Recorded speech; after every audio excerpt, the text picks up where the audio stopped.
Buenos días. Esperemos 2 minutos más para que sus compañeros vayan ingresando y comenzamos.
Bien. Para empezar, por favor, espero que ya todos puedan acceder a la plataforma, así que por favor marquen su asistencia.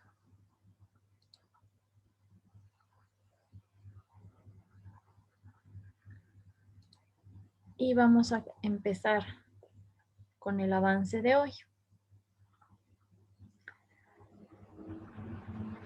Vamos a hacer un repaso general de lo que es la técnica histológica. Ustedes ya cuando han cursado por histología han visto lo que es la técnica histológica y cómo se van a formar las laminillas histológicas. De esa manera se puedan observar los tejidos humanos en el microscopio. Tenemos que tener en cuenta que la técnica histológica va a abarcar un conjunto de operaciones y la materia orgánica va a poder observarse hasta el punto de vista celular. Entonces vamos a tener un órgano macroscópico que directamente va a ir a formar las laminillas histológicas para su observación en el microscopio. Los pasos básicos y más importantes de la técnica histológica son estos. Primero, la obtención de la muestra. La obtención de la muestra se la va a realizar en un quirófano o en un lugar con la debida asepsia para obtener un tejido vivo, en este caso humano. Puede ser de un animal, puede ser de una planta, eso ya dependerá de la carrera que se elija, del área que se elija, pero nosotros nos vamos a enfocar a lo que son los tejidos humanos.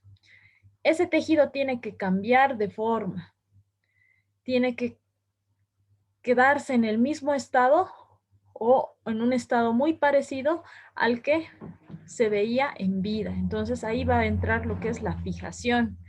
Y después la serie de pasos como el lavado, deshidratación, aclaración, inclusión en parafina, bloqueo, corte y tinción y montaje son para que lo podamos observar en una pequeña laminilla histológica y de esa manera veamos cada una de sus partes a nivel microscópico. La fijación. ¿Alguien de ustedes conoce este procedimiento de fijación? ¿Alguna vez han visto un laboratorio de patología o de histología? ¿O de los conocimientos previos? ¿Qué es la fijación?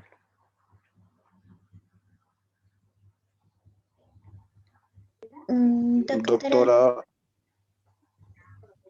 Ya, a ver, empezaremos por Ana. Si no me equivoco, es poner el tejido en un recipiente que tenga formol al 10% y dejarlo reposar más o menos 24 horas para que se fije. Ya, muy Si bien. no- ¿Alguien más? ¿Guido? sí, doctora, es cuando, o sea, la prueba es la biopsia que debe colocar dentro de un envase, como dijo mi compañera, fórmula al 10%, y esto se lo tiene que etiquetar con todos los datos del paciente y la muestra tiene que más o menos, tiene que fijarse de 24 a 72 horas. Muy bien. Doctora, ¿puedo acotar algo? Claro, Teresa. Esto se realiza principalmente para evitar la descomposición del tejido extraído. Exactamente. Muy bien. Entonces, recuperando los comentarios que han hecho sus compañeros, tenemos que la fijación, en primer lugar, es para evitar el proceso de putrefacción. Entonces, la fijación elimina el crecimiento de las bacterias. ¿Y con qué se realiza la fijación? Pues el reactivo que vamos a necesitar es el formol al 10% de concentración o al 4% peso-volumen. Al expresar que es al 10%, vamos a tomar en cuenta que va a ser una porción de formol y 9 partes de agua. Por eso se dice que es al 10%. Pero si calculamos el peso del formol, vamos a tener que va a ser al 4%. Bien. Como decía su compañero, las muestras en primer lugar se han obtenido en un quirófano. Por lo tanto, estas van a ir al laboratorio de patología debidamente rotulados con todos los datos del paciente. Su nombre, en qué unidad del hospital se encuentran, en qué cama, qué tipo de muestra es y la fecha, como pueden ver acá. Si se fijan, no se ve claramente, pero tienen una etiqueta grande. La fijación se debe realizar en un recipiente adecuado según el tamaño de la muestra. ¿Por qué? Porque el volumen de formol para que la fijación sea efectiva tiene que ser 10 veces mayor al tamaño de la muestra. Si se fijan acá hay frascos de pequeño tamaño. Fíjense. En estos generalmente se mandan lo que son las biopsias gástricas. Una biopsia gástrica no es más de 0.5 centímetros. Por lo tanto, en estos frascos abarcan completamente y pueden fijarse completamente. Ahora, la velocidad de fijación se dice que por hora es 10 milímetros. Entonces, en las muestras de mayor tamaño van a necesitar una fijación de mucho más tiempo. Un periodo que puede abarcar desde lo que son 12 horas hasta incluso 72 horas. ¿Por qué? Porque, por ejemplo, las biopsias gástricas que son pequeñas van a estar fijadas incluso hasta 3 horas y ya se les puede realizar el resto de los procedimientos de la técnica histológica. En cambio, una vesícula biliar, que es un poco más grande, mucho más grande, necesita un tiempo mayor, aproximadamente 24 horas. Y hay aquellas muestras que son mucho más grandes, por ejemplo, la pieza de amputación que les había mostrado la anterior semana, esa por lo menos va a necesitar una semana para poder fijar todas sus estructuras y se va a tener que seccionar previamente. La fijación intenta conservar el tejido con todas las propiedades que tenía en vivo, pero la fijación no va a ser perfecta. Por ende, el tejido generalmente va a tender a endurecerse. Ustedes pueden tocar, por ejemplo, el lóbulo de la oreja, el lóbulo de la oreja. Generalmente nuestros tejidos tienen esa consistencia, pero cuando ya están fijados pueden tocar la parte superior del lóbulo de la oreja, donde tenemos el cartílago, va a ser mucho más firme. Su consistencia va a ser mucho más firme. Por lo tanto, ese es el proceso o cambio que realiza el formol en cualquiera de los tejidos. Entonces, el primer proceso es la fijación, y la fijación se va a realizar, generalmente en nuestro país se realiza desde que la muestra se extrae, va directamente a un frasco de formol. En otros países con una tecnología mucho más y un personal mucho más capacitado y mucho más extenso, la muestra se envía en fresco y es en patología que se encarga del proceso de fijación. E incluso en ese momento se encarga de la macroscopía e inclusión de las piezas. Después de la fijación, que se da, como se les había dicho, en un formol del 40%, en un frascos de boca ancha, viene el siguiente paso, que es la macroscopía. En la macroscopía, ¿qué se realiza? Se realiza la obtención de pequeñas partes o partes representativas de un tejido. En patología van a llegar muestras de diferente tamaño y esta es una de las piezas más grandes que se obtiene rutinariamente. Esta es una pieza de mastectomía por cáncer mamario. Aquí tenemos una pieza mamaria del lado derecho. Podemos observar acá en el centro el pezón, el losange de piel y todo el tejido que ven circundante es el tejido adiposo y glandular mamario. Con una extensión, si se fijan esta extensión, esto es la cola axilar. Se necesita sacar la cola axilar porque aquí vamos a encontrar ganglios linfáticos donde hay la metástasis, para investigar metástasis. Si ven en la regla que está acá, más o menos esta pieza de mastectomía mide unos 25 centímetros. Por lo tanto, es grande. Todo esto no vamos a poder verlo en un microscopio. ¿Por qué? Porque si se han fijado, las laminillas histológicas son pequeñas. Es por eso que se realizan varios cortes, longitudinales, transversales, pero en este caso se han realizado cortes longitudinales. Y tenemos pequeñas lonjas. ¿Qué se hace? Se hace la macroscopía que va a medir lo que es el tamaño de la mama, el tamaño del pezón, el tamaño de la areola mamaria, el tamaño de la cola axilar.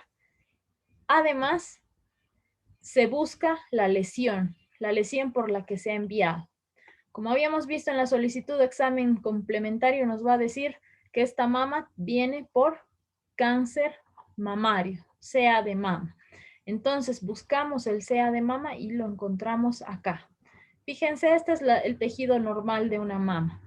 Es tejido adiposo de tipo amarillento con pequeñas áreas blanquecinas de fibrosis. Pero aquí vemos una parte de aspecto mucho más duro a la palpación y además tiene un aspecto granular. Macroscópicamente este es el cáncer. Entonces, ¿qué se hace? Siempre medir el área del cáncer. Y vamos a tener dos bordes quirúrgicos principales, que es el borde inferior, que si se fijan aquí tiene una parte negruzca, que es la tinta con la que se lo va a pintar para diferenciar los bordes. ¿Por qué? Porque al realizarse un procedimiento quirúrgico, en la parte inferior no debe existir contacto con el cáncer, sino habría que hacer una nueva cirugía para ampliar los bordes. Después tenemos los bordes laterales, que generalmente no se los pintan porque son los más alejados del carcinoma. Y el borde hacia la piel, que podemos ver que está libre de neoplasia desde el punto de vista macroscópico. Una vez se ha longeado y se tiene la parte representativa del cáncer, se los tiene que incluir en pequeñas partes. Toda esta lonja se la ha cortado y se la va a incluir en estas cajitas. Estas cajitas que son denominadas cassettes de inclusión. Tenemos a la piel, tenemos las partes con el cáncer y deben ser incluidas en estas cajas que están debidamente rotuladas con el número de estudio correspondiente al paciente. Esa es la macroscopía. Como ven, aquí todavía tiene un aspecto fresco. Entonces, esto tiene que ir a la fijación. Como son partes más pequeñas, entonces va a ir a fijarse de una manera más rápida. Los tejidos que más tardan en fijarse justamente son el tejido adiposo. Y como saben, la glándula mamaria es rica, un tejido rico en tejido adiposo. Después de que esto lo hemos enviado a fijarse, vamos a ir al siguiente paso de la técnica histológica, que es el lavado. El formol es una sustancia muy fuerte y generalmente se deposita en medio de los tejidos, pero el formol es una sustancia miscible en agua, es decir, que se disuelve en el agua. Así como el azúcar se disuelve en el agua, el formol también se va a disolver en el agua. ¿Cómo se realiza el lavado? Pues se lo realiza con agua destilada, pero no siempre vamos a tener acceso a agua destilada, por lo tanto se lo puede realizar con agua corriente. ¿Cuál es la desventaja? Es que el agua de la pila que nosotros con la cual nos lavamos los dientes, nos lavamos la cara, tiene pequeñas partes de minerales que pueden reaccionar con algunos radicales del formol y alterar el tejido. Pero si no se tiene más, pues se recurre al agua corriente. Pero lo más acertado es que se realice con agua destilada. Después del lavado, se procede a lo que es la deshidratación. Nuestro cuerpo está compuesto por ¿qué porcentaje de agua?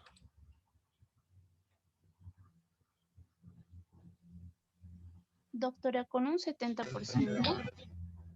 Muy bien, exactamente. Entonces nosotros tenemos en nuestro cuerpo el 70% de agua. Por lo tanto, todos nuestros tejidos también van a poseer agua.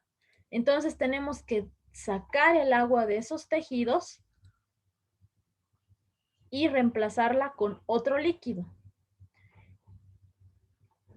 Y en este caso vamos a tener que el más indicado es el alcohol. ¿Cómo se utiliza este alcohol? Pues en concentración ascendente. Para este paso de la técnica histológica vamos a necesitar una maquinaria mucho más sofisticada. Si bien se lo puede hacer de forma manual, necesitamos este aparato que se llama procesador de tejidos automático. En este procesador de tejidos podemos ver estos vasos. En estos vasos, en estos blancos que ustedes ven acá, es donde se va a poner alcohol en concentración ascendente.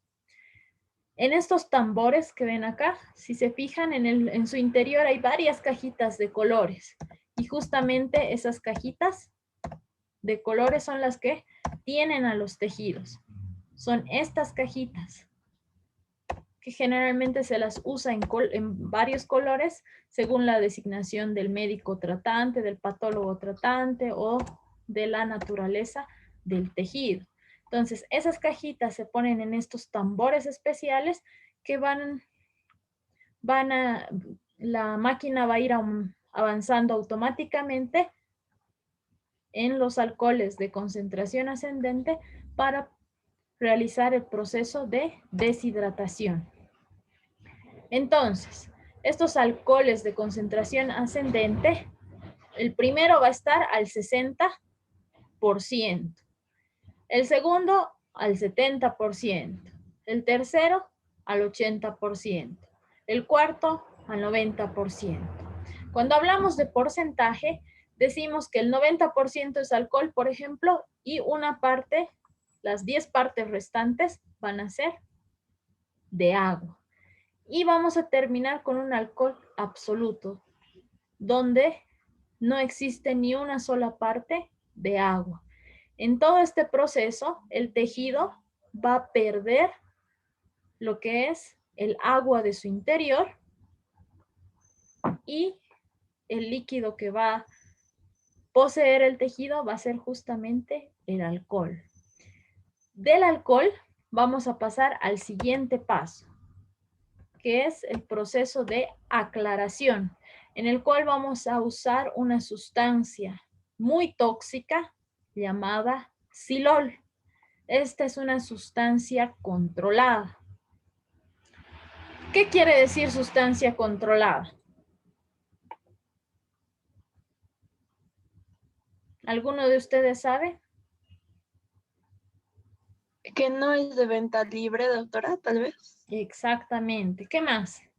¿Qué más entienden por sustancia controlada?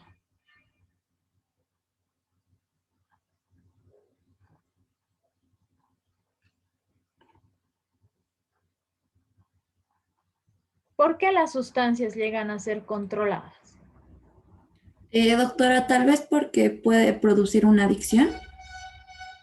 Ya, muy bien. Es uno de sus puntos. ¿Otro? ¿Qué nos dice José Carlos Bustamante? Doctora, buenos días. Es una sustancia que si es que lo consumes en exceso te puede hacer daño. Ya, muy bien, muy bien. Valia, Atco, Porque pueden llegar a ser tóxicas, doctora. exactamente. Muy bien, entonces tienen la idea de lo que es una sustancia controlada. Y aquí hay que poner un punto. Habíamos dicho que en el paso previo a la aclaración, en la deshidratación usábamos alcohol en concentración ascendente, con un alcohol al 100%. Pero el alcohol al 100% es una sustancia de venta libre. Bolivia es el único país que tiene alcohol como sustancia de venta libre. Incluso los youtubers, no sé si habrán visto que es uno de los países que tiene una sustancia altamente tóxica de venta libre. Por eso los alcohólicos pueden acceder al alcohol con facilidad. Sin embargo, en nuestro país ya el silol es una sustancia controlada. El silol es una sustancia altamente tóxica. ¿Por qué? Porque tiene propiedades teratogénicas. Pueden alterar el nacimiento o las características de formación de un bebé y este bebé puede salir mal formado. Por eso es que las técnicas en histología tienen que tener para sus embarazos demasiado cuidado en la manipulación de lo que es el silol. El silol es una sustancia que nosotros la absorbemos con solo tocar. Por lo tanto, la protección para agarrar esta sustancia, para manipular esta sustancia, siempre debe ser extrema. Lastimosamente en nuestro país no tenemos la suficiente protección, pero se hace todo lo que se puede. Este procedimiento de aclaración también se lo va a llevar a cabo en lo que es el procesador de tejidos automático. Acá pueden ver unos vasos de color plateado. Antes de estos vasos de color plateado, en dos vasos blancos, vamos a encontrar lo que es el silol. Ahora, ¿cuál es la propiedad de la aclaración? ¿Cuál es la función que va a cumplir el silol en los tejidos? ¿Alguno de ustedes sabe? Volver transparente. Volver transparentes. Muy bien, entonces va a volver transparente a los tejidos.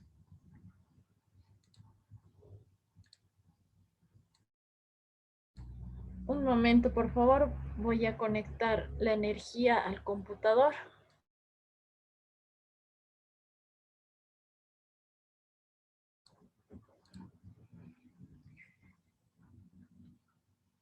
Ya, entonces como ustedes decían, el silol se encarga de volver a los tejidos transparentes.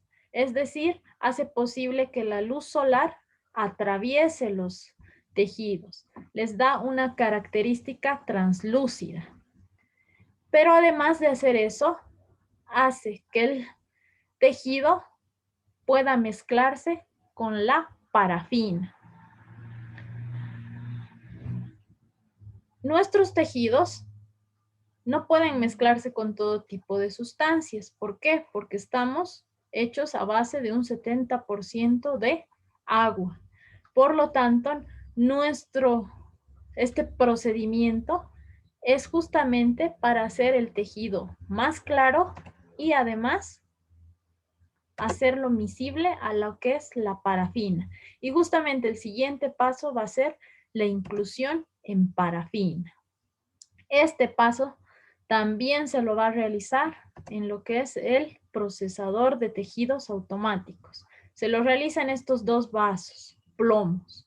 Son plomos porque necesitan estar a temperatura mayor a los 55 grados. ¿Por qué? Porque ese es el punto de fusión de la parafina. Es el punto donde esta parafina se va a volver líquida. Esta es la parafina que se utiliza para realizar este procedimiento. Estos granitos se los introduce acá y por el calor que genera automáticamente van a llegar a ser líquida. Y todos los cassettes y los tejidos que se encuentran en los cassettes se van a absorber esta parafina y va a ser posible el siguiente paso. El siguiente paso es el bloqueo, que también se lo va a realizar con parafina y se utiliza un dispensador de parafina o un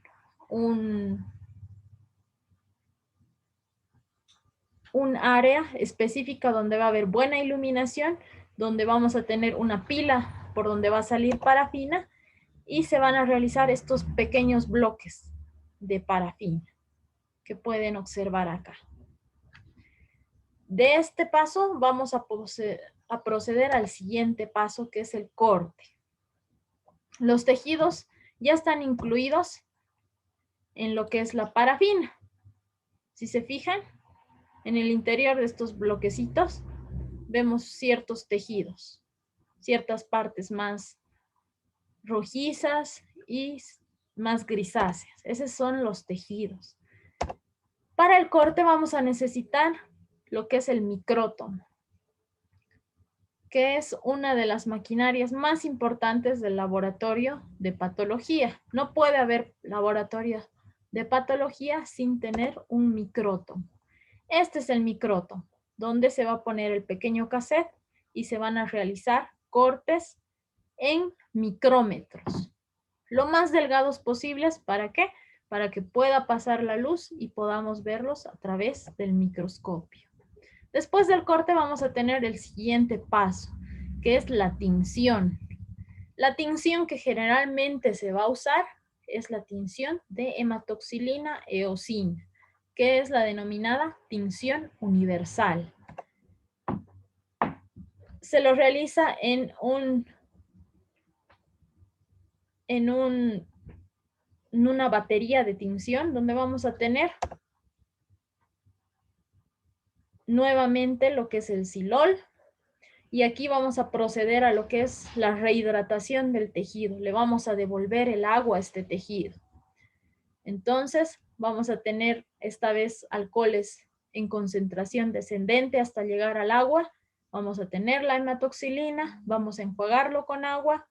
Nuevamente vamos a poner en el alcohol, a la eosina, al agua y por último, nuevamente vamos a deshidratar el tejido con alcohol, al silol, y vamos a proceder al último paso, que llegaría a ser el montaje. El montaje es la fijación del tejido al portaobjetos, que son las láminas de vidrio que ustedes bien conocen. ¿Qué se utiliza? Un bálsamo de Canadá o un medio sintético de montaje. Generalmente vienen así, bálsamo de Canadá, y para finalmente tener lo que son las laminillas histológicas con las partes más representativas de lo que es un tejido. De esta manera van hacia el patólogo y el patólogo ya puede observarlas en el microscopio. Y vamos a tener que las fibras rosadas que ustedes ven, las partes rosadas, las va a teñir lo que es la eosina. Y las partes moradas, violetas, más oscuras, que generalmente están representadas por los núcleos celulares, las va a teñir lo que es la hematoxilina. Y el juego de la tinción siempre va a ser entre una tonalidad desde morada a rosada tenue, como pueden ver en esta imagen. Esta es la adecuada técnica de tinción, porque podemos ver los detalles de los núcleos, los detalles del citoplasma y los detalles del tejido del intersticio. Entonces, en resumen, es esa la técnica histológica. Bien, hemos terminado lo que es generalidades de anatomía patológica. Lo que ustedes tenían que hacer para el día de hoy era formar sus grupos. ¿Hay alguna persona que no tenga grupo hasta el momento? Doctora, yo le cuento que me inscribí el día viernes y recién me enteré, pero ya tengo un grupo que sería el grupo 1, que es el grupo de la Victoria. Me dijeron que sí, que no hay ningún problema, que puedo entrar ahí. Pero la cosa es que no he trabajado nada sobre la biopsia, pues, doctora, porque recién me enteré hoy día. Ya, hoy día vamos a empezar con eso. Algunos ya se han adelantado muy bien y han investigado para realizar lo que es la solicitud de examen complementario. Pero hoy día vamos a empezar a trabajar eso, así que no hay ningún problema. Por favor, vas a añadir tu nombre acá, a una de las casillas, para que pueda pasar estos datos a lo que es su plataforma y ahí van a estar reflejados. ¿Hay alguna otra persona que no tenga grupo?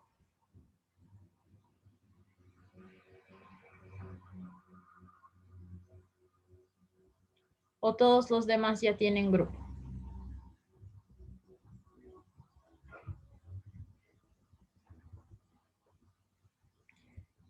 Bien, el último grupo veo que solamente está constituido por 3 personas.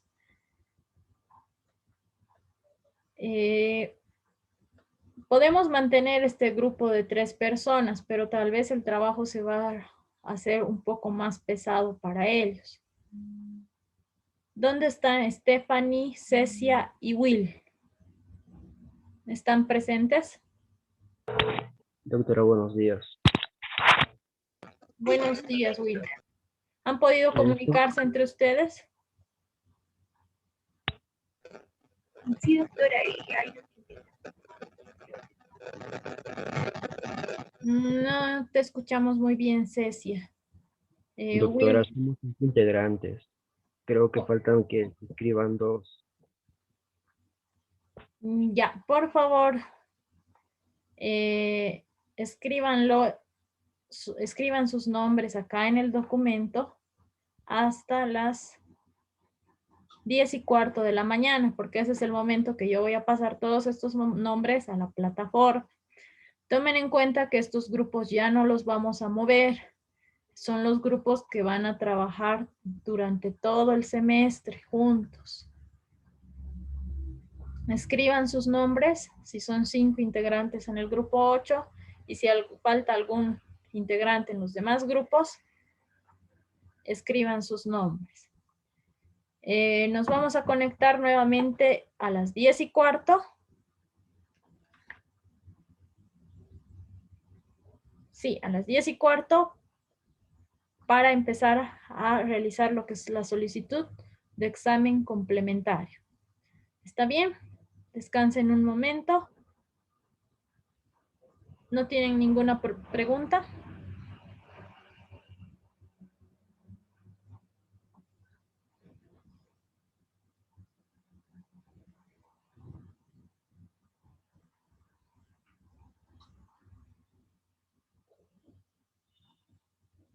¿Han podido marcar su asistencia en lo que es la plataforma? Sí, doctora. Sí, doctora. Sí, Sí, doctora. doctora. Sí, doctora. Sí, doctora. Muy bien, entonces acá en el documento que tenemos, las personas que han participado el día de hoy, por favor, anoten su participación.